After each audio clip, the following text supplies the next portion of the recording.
Abduqodir Husanov yana tarix yozmoqda. Eng qizig'i shundaki, Manchester City tarkibida qolgan hech qaysi futbolchi ketma-ket 8 ta o'yinda boshlang'ich tarkibda maydonga tushmagan. Hatto jamoaning asosiy yulduzlaridan biri, Erling Haaland ham bunday seriyani qayd etmagan. Husanov muxlislari, bu video ko'proq odamlarga yetib borishi uchun iltimos o'z reaksiyangizni ko'rsating. Bu oddiy statistika emas. Bu murabbiyning ishonchi. Zamonaviy futbolning eng talabchan murabbiylaridan biri, Pep Guardiola rotatsiyani juda ko'p qo'llaydi. Har bir pozitsiyada kuchli raqobat bor. Lekin aynan Husanov 8 o'yindan beri asosiy tanlov bo'lib kelmoqda. Bu nimani anglatadi? Bu to'liq ishonch. Bu taktik intizom va barqarorlik.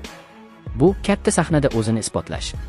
Har bir uchrashuvda Husanov sovuqqonligi, to'g'ri joy tanlashi va yakkama-yakka kurashlardagi ustunligi bilan ajralib turmoqda. U endi shunchaki yosh futbolchi emas, u jamoa himoyasining muhim bo'g'iniga aylanmoqda.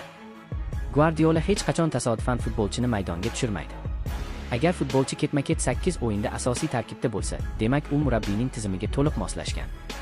Bu seriya davom etadimi? Husanov City himoyasida mustahkam o'rnashib oladimi? Bitta narsa aniq, O'zbekiston futboli vakili Yevropaning eng kuchli jamoalaridan birida o'z nomini tobora kattaroq harflar bilan yozmoqda.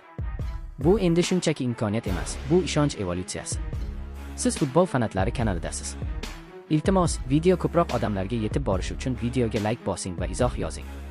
Bu YouTube algoritmi uchun juda muhim.